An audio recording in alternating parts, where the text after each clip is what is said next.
Pantesan Persib selalu bisa comeback. Ternyata ini alasannya. Wow, jadi kita tahu di beberapa hari yang lalu Persib Bandung comeback atas Persija Jakarta, dan ini bukan kali pertama Persib Bandung bisa comeback.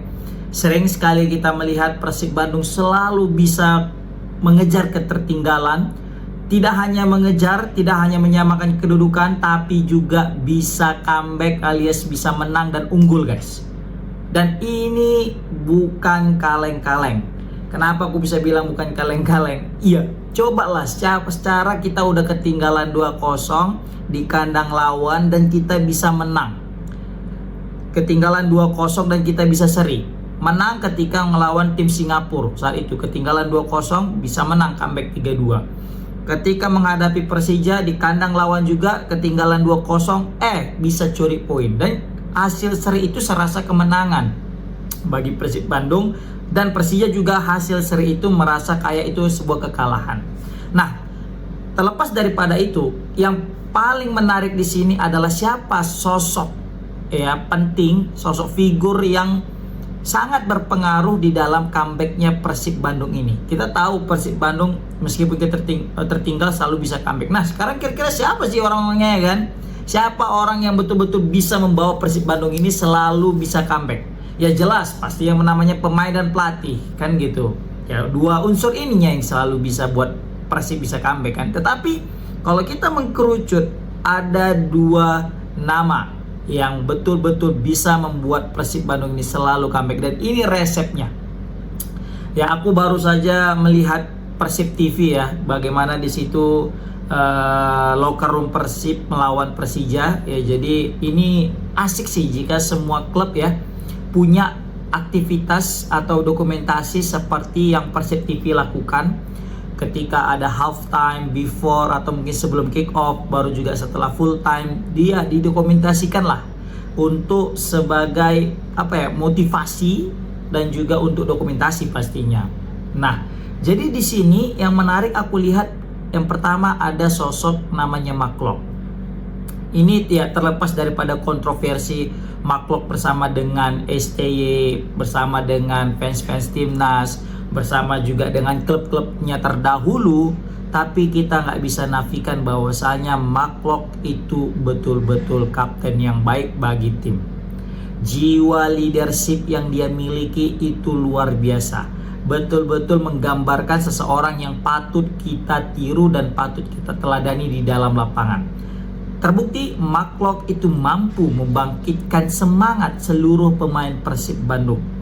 Mark Klok betul-betul menjadi sosok figur yang bisa menenteramkan seluruh pemain Persib, yang kita tahu Persib merupakan pemain penuh bintang.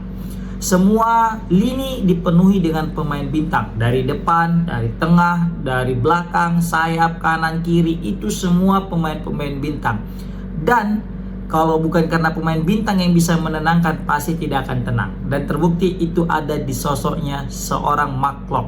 Di video itu aku lihat bagaimana Mark Klok berkata ya, kita ini bukan kali pertama loh ketinggalan 2-0 dan kita bisa comeback. Kata-kata itu memang kalau misalnya kita lihat hanya dalam bentuk tulisan, itu adalah hal yang biasa, tidak ada berpengaruh dalam semangat juang kita. Tetapi jika itu diutarakan dan diutarakan oleh seorang kapten yang bilang bahwasanya ini bukan kali pertama kita tertinggal 2-0, pasti bisa kita comeback dan kita selalu bisa comeback, dan itu pasti akan melecut semangat daripada seluruh pemain Persib Bandung.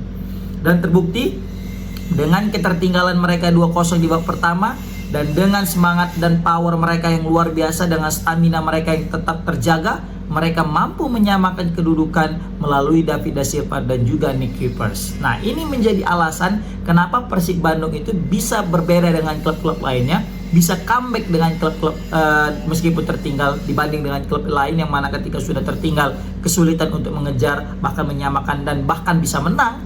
Tapi ini sangat-sangat berbeda. Ini jadi alasan. Yang pertama ada faktor Mark Klok. Jadi Mark Klok ini betul-betul punya jiwa leadership yang cukup tinggi, guys. Jadi terbukti kenapa Persib Bandung ini bisa selalu comeback di tengah-tengah pertandingan meskipun mereka sudah tertinggal, ya ini karena ada sosok Mark Klok. Yang kedua ada namanya Coach Bojan. Asli, ini Coach Bojan aja, nengok dia aja itu aura dengan vibes-nya itu udah beda guys. Semacam ada karisma yang luar biasa yang dimiliki Coach Bojan. Dia kayak natap aja gitu, kayak kita udah paham nih, udah kayak udah merasa agak-agak gimana gitu ya kan, melihat karisma daripada seorang Coach Bojan. Dan terbukti guys, aku melihat translate-nya atau terjemahan daripada Coach Bojan ngomong di YouTube Persib TV ini dengan kata ayo keluar dan kalahkan mereka. Itu sekali lagi aku bilang sama halnya kayak ini sorry ya, di samping rumahku lagi ada yang ngelas-ngelas ya. Sama kayak aku bilang dengan Maklok tadi, kalau cuma dibilang kata ayo keluar dan kalahkan mereka itu kita dengar biasa. Tapi kalau jika kata-kata itu keluar dari mulut seorang pelatih berkarisma sekaliber Coach Bojan dengan nada yang powerful, ayo keluar dan kalahkan mereka, pasti seluruh pemain Persib Bandung akan terlecut semangatnya. Dan terbukti kan bagaimana mereka getol di babak kedua bisa mengurung pertahanan daripada Persija Jakarta yang terkenal sangat kuat di kandang guys. Dan juga dengan kata-kata yang terakhir yang sangat aku sangat bisa kita bilang sangat baper dengan kata-kata ini, yaitu apa? Ayo tegakkan kepala kalian dan jika ingin kembali juara. Buset, ini dalam banget katanya, tegakkan. Karena pemain Persib ketika di babak pertama di half time di locker room itu semua rata-rata tertunduk lemas gitu kan, semacam gak percaya mereka kayaknya bisa kalah 2-0, tertinggal 2-0. Apakah ini kekalahan mereka pertama di tandang? Mungkin seperti itulah yang dalam benak para pemain, karena ketinggalan 2-0 dan mereka lawan adalah Persija yang notabene paling jago di kandang di hadapan puluhan ribu supporter. Nah, kalau bukan karena statement Coach Bojan yang betul-betul luar biasa membangkitkan semangat daripada anak-anak Persib, pasti tidak akan mungkin yang namanya Persib bisa menyamakan kedudukan.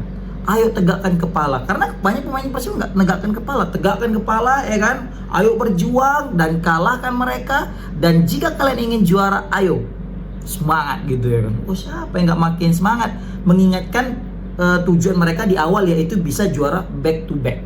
Ya kan? Karena itu hal yang biasa ya, ketika kita lagi tertinggal kita pasti down, dan kita butuh seseorang yang bisa menaikkan semangat kita dan membuat kita nggak down lagi. Dan itu ada di dua sosok, yaitu Maklok dan yang kedua adalah Coach Bojan. Maka dari itu Persib beruntung memiliki pemain sekaliber Maklok dan juga pelatih sekelas Coach Bojan. Ini betul-betul luar biasa.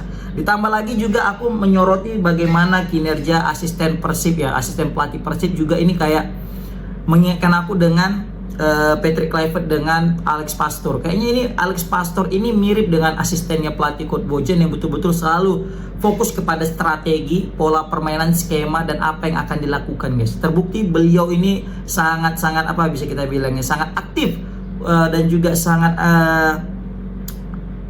kreatif ya dalam membangun skema permainan yang diinginkan. Dan terbukti mungkin dia sudah menganalisa kekurangan Persib di babak pertama, dan terbukti di babak kedua makin membaik. Kenapa ya? Mungkin karena daripada analisa seorang asisten Persib, asisten pelatih Persib, dan juga skema yang ia terapkan ketika ia melihat ada kekurangan, ini loh solusinya, dan dia betul-betul bisa memberikan solusi ke Persib Bandung ketika sudah mendapatkan yang namanya jalan buntu guys. Ya, terlepas daripada keberhasilan Persib Bandung menahan imbang Persija Jakarta, aku sangat menyayangkan Del Pino yang pecah kepalanya, bukan pecah lah ya, udah berserak ya kan, maksudnya kayak terluka kepalanya karena lemparan, itu juga sangat tidak kita benarkan ya kan. Tapi yang jelas, terlepas daripada peran daripada Coach Bojan dan juga Maklok, kita juga mesti apresiasi seluruh pemain Persib Bandung yang betul-betul ya sesuai. Mereka juga semangat mendengarkan apa kata kapten, mendengarkan apa kata pelatih. Karena nggak semua pemain mau mendengarkan kata kapten dan kata pelatih. Banyak pemain ngeyel, tapi di Persib semua egonya itu diturunkan demi kepentingan sebuah tim. Maka bukan tak mungkin Persib nanti akan menjadi juara back to back karena memang kekonsistenan mereka. Tidak hanya dari kandang tapi juga tandang, seperti itu guys. Oke, itu sih menurut aku ya. Komen di kolom komentar gimana pendapat kalian guys. Jadi aku selaku supporter PSMS Medan, aku melihat itu sih indikasi atau mungkin kita bisa bilang resep kenapa Persib Bandung itu bisa comeback meskipun tertinggal di babak pertama. Oke, komen di kolom komentar gimana pendapat kalian. Assalamualaikum warahmatullahi wabarakatuh.